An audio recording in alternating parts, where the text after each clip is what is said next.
माननीय हमारे देश के गृह मंत्री श्री अमित शाह जी 14 तारीख की रात को आएंगे और 15 तारीख को यहाँ पर हमारी छत्तीसगढ़ पुलिस को राष्ट्रपति कलर्स अवार्ड राष्ट्रपति कलर्स अवार्ड जो मिला है, तो उसका जो कार्यक्रम होगा उसमें शामिल होंगे। कांग्रेस 5 साल में अपना रिपोर्ट कार्ड बता नहीं पाई थी क्योंकि उन्होंने कुछ किया नहीं था। 1 साल की जो हमारी उपलब्धि है, इसका रिपोर्ट कार्ड हम जनता के बीच रखेंगे कि हमने जो वायदे किए थे आपसे, उन वायदों को पूरा किया है और 1 साल में हमने क्या क्या किया सुशासन के लिए, विकास के लिए, मोदी की गारंटी के लिए, उन सब का हिसाब जनता के बीच हमारे राष्ट्रीय अध्यक्ष आदरणीय जगत प्रकाश नड्डा जी जारी करेंगे। अगर भारतीय जनता पार्टी के राष्ट्रीय अध्यक्ष अगर छत्तीसगढ़ आ रहे हैं तो उनका स्वागत है। साथ ही हमारा सवाल भी है, क्या अगर छत्तीसगढ़ आ रहे हैं, क्या उन्होंने किसानों से किया हुआ वादा 3100 रुपए समर्थन मूल्य से धान खरीदी हो रही है क्या? इसको स्पष्ट करना चाहिए जेपी नड्डा जी को। और लगातार छत्तीसगढ़ के युवाओं को बर्बाद करने के लिए इस सरकार ने मनपसंद ऐप लॉन्च किया है ताकि घर घर डिलीवरी कर सके और छत्तीसगढ़ के युवाओं को बर्बाद कर सके। क्या ये भी मोदी गारंटी है क्या? लगातार लूट, हत्या, चोरी, डकैती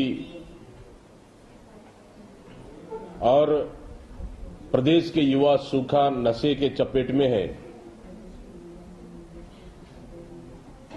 क्या इसके भी रिपोर्ट कार्ड में उल्लेख रहेगा क्या?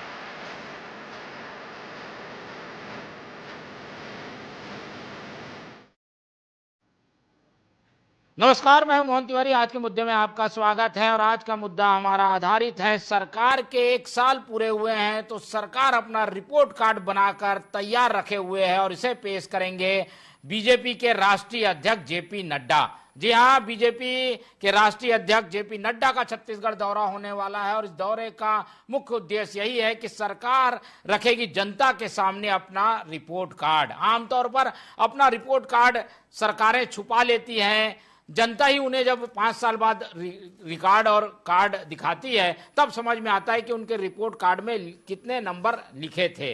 लेकिन इस बार बीजेपी ने परंपराओं को तोड़ा और 1 साल में उन्होंने क्या किया है, उनका रिपोर्ट कार्ड खुद के लिए क्या है, वो जनता के सामने पेश होने जा रहा है। इसके लिए भव्य कार्यक्रम होगा और विजय पर्व जो कि 13 से 25 तक मनाया जाता है, ये रिपोर्ट कार्ड हर जिले में प्रस्तुत किया जाएगा। ऐसे में इस रिपोर्ट कार्ड को लेकर क्या सियासी हलचलें हैं, क्या कहती है कांग्रेस, क्या कहती है भाजपा, इन्हीं पर आज हम बात करेंगे। पहले मिल लेते हैं उन मेहमानों से जो इस चर्चा में हमारे साथ रहेंगे।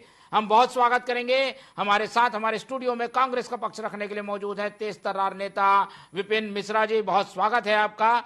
इस पूरे प्रकरण को राजनीतिक नजरिए से हमारे बीच शेयर करने के लिए मौजूद है वरिष्ठ पत्रकार अनिल चौबे जी। बहुत स्वागत करेंगे आपका। और बीजेपी का पक्ष रखने के लिए हमारे साथ जुड़ रहे हैं दिनेश अग्रवाल जी। बहुत स्वागत है आपका। तो तीनों मेहमान हमारे साथ मौजूद हैं और जेपी नड्डा आने वाले हैं, उसके पहले बीजेपी तैयारी में जुटी है। कल एक बड़ी बैठक होगी जिसमें कोर ग्रुप की भी बैठक होगी, जो कुछ बचा खुचा है रिपोर्ट कार्ड में वो भी जोड़ दिया जाएगा और काफी तैयारी के साथ रिपोर्ट कार्ड पेश होगा, ऐसा बताया जा रहा है। अनिल, हम चलते हैं सीधे अग्रवाल जी के पास और उनसे समझने की कोशिश करते हैं कि आखिर ये रिपोर्ट कार्ड का क्या मसला है, क्या बताएगी और ये बताने की रिपोर्ट कार्ड पेश करने की क्यों जरूरत आन पड़ी। अग्रवाल जी। मोहन जी, आपके और आपके दर्शकों को और मैं मीडिया के पैनलिस्टों को मेरा नमस्कार। देखिए, जो काम करता है वही गाता है। हमको गर्व है कि हमने 1 साल के अल्प कार्यकाल में महतारी वंदन हो, चाहे प्रधानमंत्री आवास हो, किसानों को बोनस हो, चाहे हर वर्ग के लिए काम हो, पीएससी के घोटाले की हमने जांच की घोषणा की थी। हर वो काम किया जो हमने घोषणा पत्र में लाया था और मोदी जी ने गारंटी दी थी। आज हम 1 साल आए हैं, हम इस लायक बन चुके हैं कि पब्लिक के बीच जाकर अपने कामों की जानकारी दे रहे हैं, अपना रिपोर्ट कार्ड प्रस्तुत कर रहे हैं कि आपकी चुनी हुई सरकार साल भर में कितने काम किए। और आज मैं सभी लोग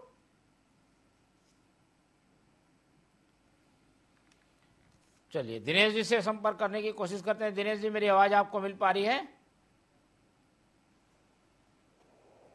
जी जी, बोलिए बोलिए। ये सरकार आपकी सरकार है, इस चीज का हम आप पब्लिक के बीच में जाकर बोल रहे हैं, क्योंकि जो काम करेगा वो गाएगा और हम सेवक है पब्लिक के, हम काम करने वाले लोग हैं, हम 2 सीट से उपजे हुए लोग हैं मोहन जी। और हमने इस प्रदेश को, इस देश को, इस माटी को, इस भारत माँ को, जो हमारी माँ है, उनका कर्ज चुकाने का टाइम है। माँ का कर्ज कोई नहीं चुका सकता, लेकिन इस प्रदेश की जनता ने हमको इसलिए बैठाया था कि हम इस प्रदेश की सेवा करें। भूपेश बघेल जी और कांग्रेस पार्टी जैसे नहीं मोहन जी, जिन्होंने सीबीआई जैसी एजेंसी को बेंच करके रखा था, भ्रष्टाचार का अड्डा बना दिया था। आज आप पत्रकार भाई है, सब पत्रकार आज बिंदास होकर घूम रहे हैं। इनके राज में एक व्यक्ति बिंदास होकर नहीं घूम पा रहा था।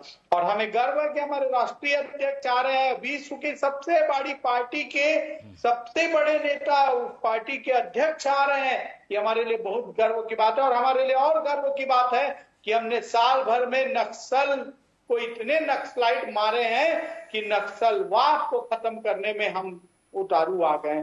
और ये नक्सलवाद जो मेरे बस्तर के आदिवासी दर्द झेल रहे थे, उसकी वो है, ये विष्णुदेव साय की सरकार है। अगर आदिवासी बहुल प्रदेश है तो वहां का मुख्यमंत्री आदिवासी होना चाहिए। हमने दिखाया है, हमने बताया है कि भारत देश की आदिवासी राष्ट्रपति महिला हमारी बहन राष्ट्रपति बनेगी। हमने उस वर्ग को, जिनको इन्होंने वोट बैंक के रूप में उपयोग किया था, उस वोट बैंक को हमने बताया है कि ये vote bank Bharatiya Janata party का नहीं है, ये वोट बैंक आप लोगों का है, क्योंकि आपकी चुनी हुई सरकार है, इसलिए विष्णुदेव साय जी मुख्यमंत्री बने।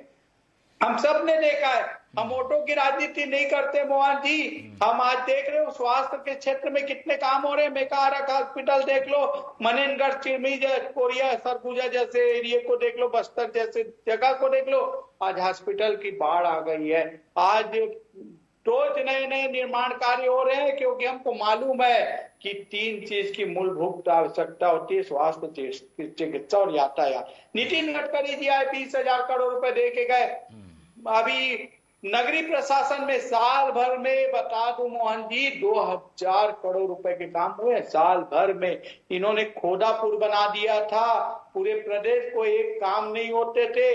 किसानों का धान खरीदने के नाम पे उनको बेवकूफ बनाया जाता था। प्रधानमंत्री आवास जो प्रधानमंत्री जी देते हैं, उस आवास को ये खा गए थे।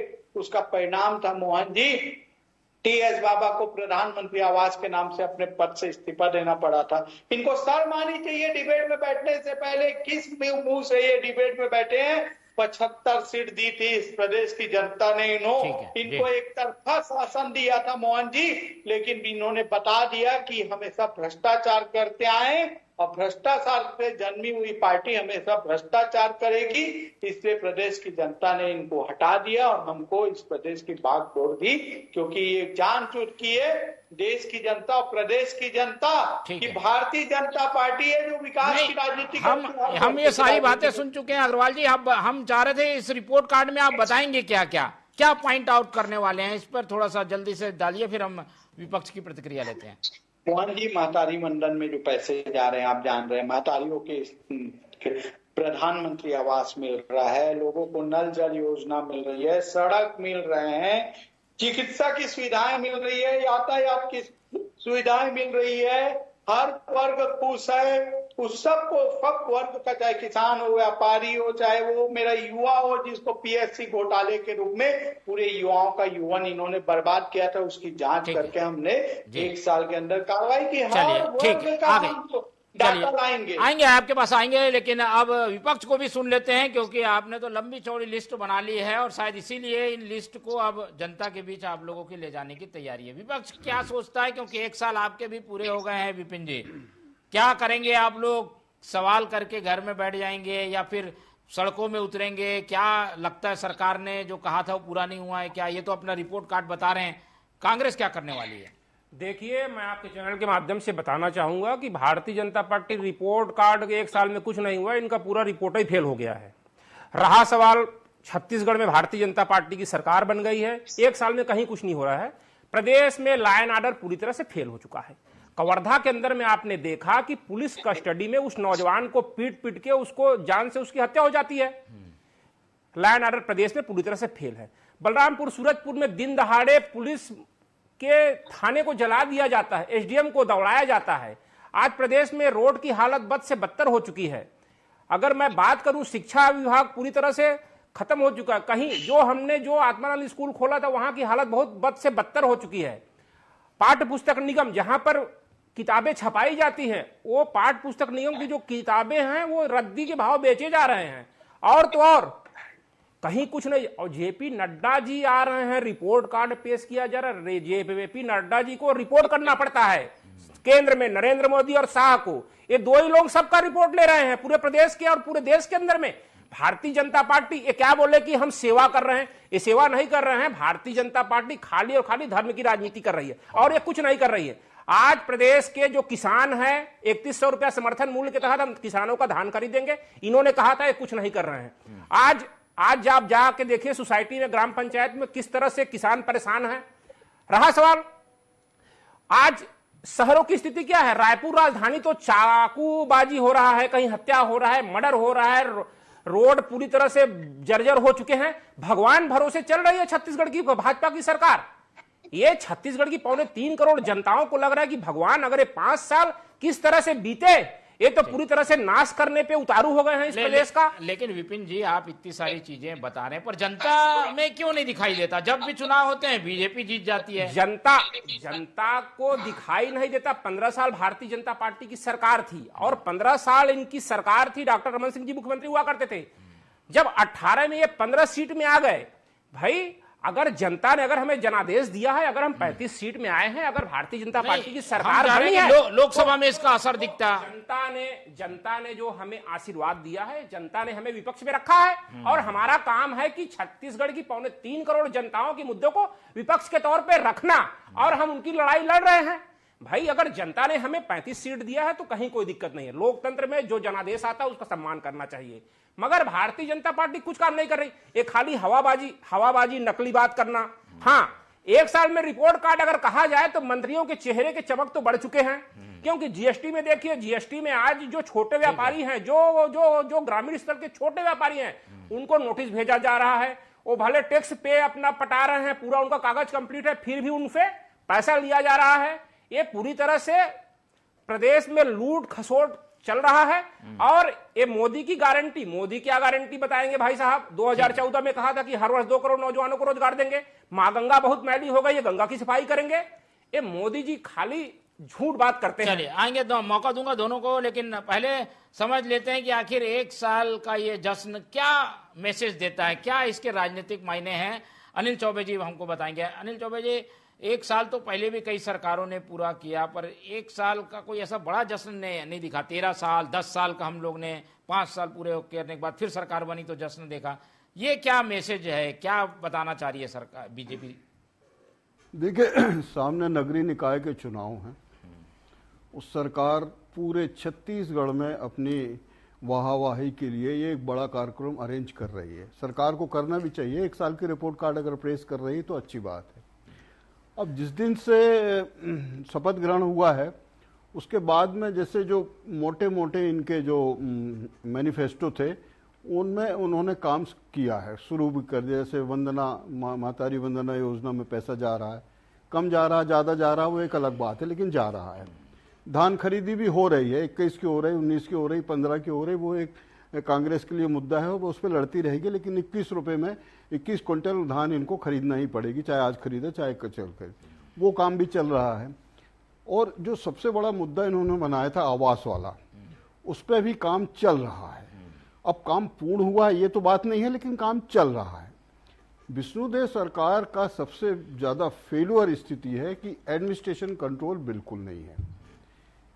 चारों तरफ अराजकता का माहौल मचा हुआ है, योजनाएं चल रही हैं, धीरे धीरे घसीटते हुए चल रही हैं। जैसे एक कसावट होती है एडमिनिस्ट्रेशन में, मंत्रालय में, वो नहीं है। अब उसके पीछे इनको काम करना चाहिए। अब वो उनका खुद का वो है सोच के वो कैसे उसको वो करेंगे, लेकिन कुछ ना कुछ इनने जो अपने मैनिफेस्टो में किया है उसमें से कर रहे हैं। काफी कुछ लक्ष्य की तरफ बढ़ रहे हैं। अब धीरे धीरे बढ़ेंगे, 5 साल है इनके पास। अब जैसे कि ये विपक्ष के लोग बोल रहे थे ये क्या एक साइकोलॉजी दबाव बनाने के लिए रिपोर्ट कार्ड, इतना बड़ा आयोजन, कई आयोजन, 25 तारीख तक लगातार आयोजन, ये सब क्या दबाव बनता है क्या इस सब चीज से? हाँ, देखिए क्या है कि भाजपा तो टोटल इवेंट तो करती है, ये भी एक इवेंट ही है। 1 साल का पूरा हो गया है, इस चक्कर में वो पूरे प्रदेश में उत्सव मनाएंगे, अपनी बात बताएंगे, जनता को कितनी समझ में आएगी नहीं आएगी, विपक्ष उसको कितना काउंटर करेगा, ये अलग बात है। लेकिन वो अपनी प्रस्तुति में हजारों करोड़ रुपए खर्च करके वो जनता को बताएंगे कि हमने आपके लिए ये किया। अब जनता उस पर क्या विश्वास करती है वो आगे की बात है। वो आगे की बात इसलिए कि अभी नगरीय निकाय के चुनाव में उसी में इनके रिपोर्ट कार्ड की परीक्षा हो जाएगी। ठीक है, तो एक रिपोर्ट कार्ड के जरिए ये भी बताने की कोशिश के है कि भाई देखिए हमने इतना कुछ कर दिया, अब हमें फिर से आशीर्वाद दीजिए, सामने नगरीय निकाय चुनाव है। अग्रवाल जी, क्या यही मकसद है? रिपोर्ट कार्ड के जरिए एक दबाव बनाया जा रहा है, विपक्ष वैसे ही अभी उतना सक्रिय नहीं दिख रहा है, इसलिए आप लोग अपनी उपलब्धियां बता रहे हैं? मैं सबसे पहले अपने प्रवक्ता भाई की बातों का जवाब देना चाहूंगा। कांग्रेस के प्रवक्ता भाई का कितनी झूठ और खरे बोलते हैं आप, हम सब देखे हैं। ये बात करते हैं शिक्षा की, अरे आदिवासी क्षेत्र में एक स्कूल नहीं खुलते थे, एकलव्य कॉलेज किसकी देन है? मोहन जी इनको बता दीजिएगा। आज बस्तर जैसे दूरस्थ आदिवासी अंचल में केंद्र की सरकार एकलव्य कॉलेज खुलवा रही है। ये बात करते हैं चिकित्सा की, एम्स का हॉस्पिटल हमारी देन है। मोहन जी इनको बता दीजिएगा। आप निर्भीक पत्रकार है, दोनों ओर से बोलते हैं लेकिन सच बोलते हैं। मोहन जी आप इनको मैं बता देना चाहूंगा, जिस नाम के आगे छत्तीसगढ़ राज्य का नाम लिखते हैं ना, वो हमारी देन है। मोहन जी इन्होंने तो छत्तीसगढ़िया के नाम पे बेवकूफ बनाने का काम किया है। मोहन जी ये हॉस्पिटल की बात करते हैं, 70 साल राज किए थे मोहन जी। डीकेएस हॉस्पिटल होता था, आप जानते हैं, वो भी दाऊ कल्याण सिंह अग्रवाल ने अपने पैसे से बनाया था। इन्होंने एक हॉस्पिटल नहीं बनवाया था। मोहन जी आप इनको बता दीजिएगा, इनको अगर जानकारी नहीं है। ये बात करते हैं यातायात की, आपको याद होगा अटल जी के आने के पहले गांव गांव की सड़कें कितनी गड्ढे होती थी। प्रधानमंत्री सड़क योजना हो या 6 लाइन 8 लाइन की रोड हो, वो भारतीय जनता पार्टी की देन है। ये बात करते हैं शिक्षा की, आईआईटी और आईआईएम, ट्रिपल आईटी और एचएनयूएल कौन दिया था? मोहन जी आप तो बहुत जानकार पत्रकार है, मेरे भाई को जानकारी दे दीजिए। ये बात करते हैं लेकिन अभी तो 1 साल की बात हो रही है। पहला हो सकता है बीजेपी ने किया हो इसलिए उनकी 3-3 बार सरकार बनी, लेकिन 1 साल में काफी जल्दबाजी नहीं है रिपोर्ट कार्ड पेश करने की? बीजेपी को क्यों जल्द कर रही है? रिपोर्ट कार्ड तो 5 साल में आना चाहिए। देखिए हम हर साल का रिपोर्ट कार्ड पेश करेंगे, जनता के बीच हर साल जाएंगे, क्योंकि हम काम करते हैं और काम करने वाला डरता नहीं है, जनता के बीच में जाता है। और जनता ने आप हम सब देखे मोहन जी, लोकसभा चुनाव हो 11 में 10 सीट देकर जनता ने थप्पा लगाया साय सरकार के ऊपर। एक उपचुनाव हुआ है अभी फिलहाल, आपने देखा है दक्षिण का, इनकी तो पूरी जमानत जब्त हो गई। 47-48 हजार वोट से जनता ने हमें, हमारे प्रत्याशी को जिता करके भेजा। किस मुंह से बात कर रहे हैं? इस चैनल में बैठ के झूठ और फरेब की बात करते हैं, किस बात करते हैं? ये जवाब भी सुन लीजिए, जवाब भी सुन लीजिए। ठीक है विपिन जी, चलिए ये तो अच्छी बात है, रिपोर्ट कार्ड वो पेश कर रहे हैं, ये तो बताएंगे, उनका अधिकार भी बनता है कि उन्होंने 1 साल में क्या किया। और क्योंकि 1 साल में ज्यादा काम हुआ है, जो ज्यादा वादे पूरे किए गए, इसलिए रिपोर्ट कार्ड पेश कर रहे हैं वो।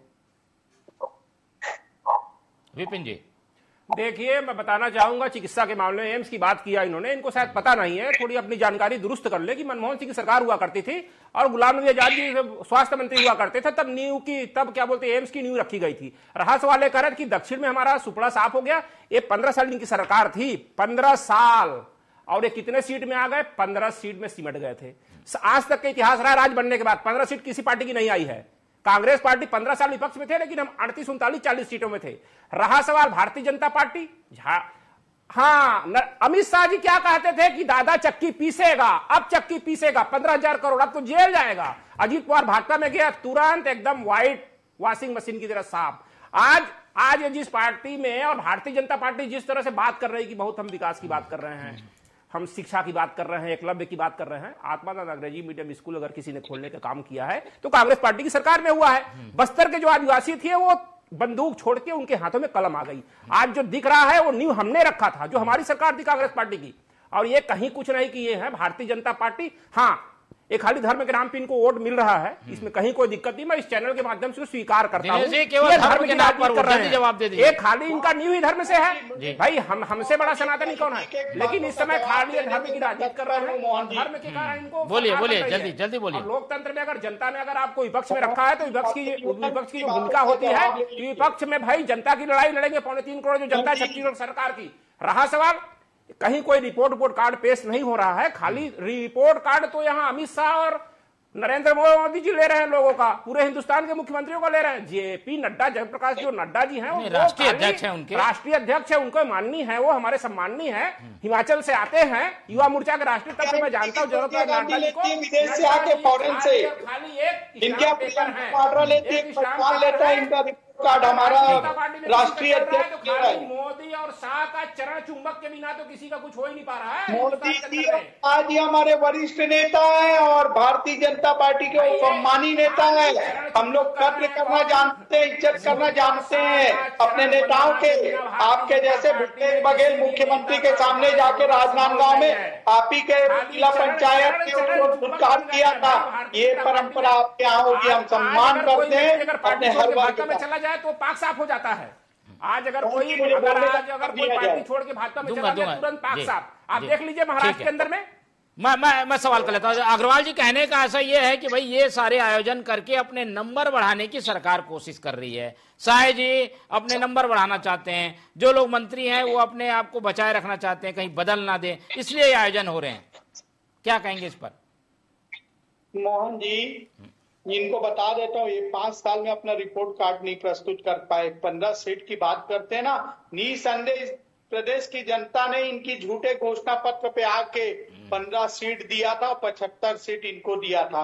लेकिन ये वही कांग्रेस पार्टी है जिसको उन्होंने उतार करके बता दिया कि तुम झूठ और फरेब की बातें करके जनता को भ्रमित करते हैं। बहुत कम से हारे हैं, कांकेर बहुत कम से हारे हैं, पत्थलगांव की सीट बहुत कम से हारे हैं, बस कुछ ही % का अंतर है। ऐसा कोई ज्यादा अंतर नहीं है। ठीक है, कांग्रेस पार्टी विपक्ष में है और जनता ने हमें विपक्ष की भूमिका में रखा है। हमारा दायित्व बनता है कि प्रदेश की 3.25 करोड़ जनताओं का मुद्दा को मजबूती से लड़ाई लड़ना, सदन के बाहर भी, सदन के अंदर भी। जो हमारे विधायक है वो सदन के अंदर लड़ेंगे और जो कांग्रेस पार्टी के कार्यकर्ता है वो सदन के बाहर लड़ेंगे। Bharatiya Janata party report card पेश, इसलिए अरे क्या रिपोर्ट कार्ड पेश करेंगे? अभी 2 मंत्री तो बनाए नहीं है ये, उनको जनता ने जनादेश दिया 2023 में, अभी ये 2 मंत्री तो बनाए नहीं है।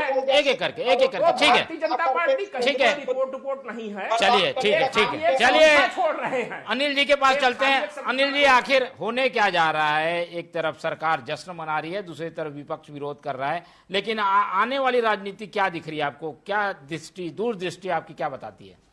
आने वाली दृष्टि तो सीधे नगरीय चुनाव पर ही है, जो अभी होने वाले हैं। विधानसभा सत्र के बाद शायद आचार संहिता लग जाएगी। उसके लिए एक उद्घोष है इनका, 1 ईयर जो इन्हें अपना बना रखा है कि हम अपना रिपोर्ट कार्ड पेश करने के इनके पीछे कारण भी है और इनने काम किया है। देखो, घोषणा पत्र के अनुसार इन्होंने काफी कुछ घोषणाएं की दिशा में जा रहे हैं। पूरी तो नहीं हुई है, लेकिन वो उसको दिशा में ले जा रहे हैं जिससे जनता कुछ ना कुछ इसमें संतुष्ट भी है। तो अब उसको और ठीक से बताने के लिए इन्होंने एक उत्सव बनाने के लिए ठीक कार्यक्रम कर लिया है।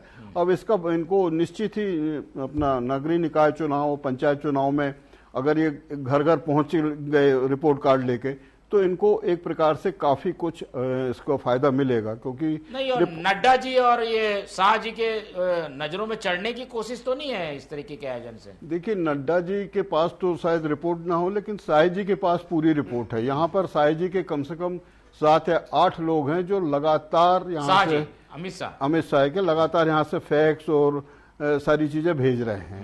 तो शाह जी के पास तो करीब करीब रिपोर्ट कार्ड है छत्तीसगढ़ का ठीक ठाक, उनको किसी की जरूरत नहीं है, वो पहले से तैयारी, और वो 14 को आ ही रहे हैं। 14 को आने के बाद और स्थिति वो क्लियर करेंगे, लेकिन वो लगातार इसको सीरियसली देख रहे हैं छत्तीसगढ़ को, ये बात तय है। उसके दो कारण हैं, एक तो नक्सली उन्मूलन का जो उन्होंने अपना बीड़ा उठा रखा है, और ऐसा लग रहा है कि काफी हद तक वो उसमें आगे निकल गए हैं। जिस तरीके से उन्होंने अभी नक्सलियों की पिटाई की है, तो नक्सलियों में भी घबराहट है काफी की। अब उसके परिणाम तो 2026 तक इन्होंने रखे हुए हैं, लेकिन रिपोर्ट कार्ड तो केंद्र के पास भी है, लेकिन इस रिपोर्ट कार्ड के जरिए ये दोनों चुनाव लड़ने की तैयारी मेन है इनका उद्देश्य। बिल्कुल। तो बीजेपी क्योंकि राजनीति है और ये राजनीति में ये सब चलता है कि भाई अपने आप को कैसे लोगों के सामने पेश किया जाए, और उसी लिए ये रिपोर्ट कार्ड लेकर सरकार जनता के बीच जाने वाली है। हम इस पर नजर रखेंगे, रिपोर्ट कार्ड आएगा तो एक बार फिर से चर्चा करेंगे। फिलहाल आज समय की बाध्यता के कारण यहीं तक चर्चा करते हैं। हमारे साथ दिनेश अग्रवाल जी जुड़े, उनका बहुत धन्यवाद। हमें अनिल चौबे जी ने समय दिया, उनका धन्यवाद। और विपिन मिश्रा जी हमारे साथ बने रहे, उनका बहुत बहुत धन्यवाद। तो तीनों मेहमानों को धन्यवाद करते हुए आज की ये चर्चा ही खत्म करते हैं, और आप लोग से रखते हैं उम्मीद कि आप लोग देखते रहेंगे TV24। रखिए अपना बहुत ख्याल। नमस्कार।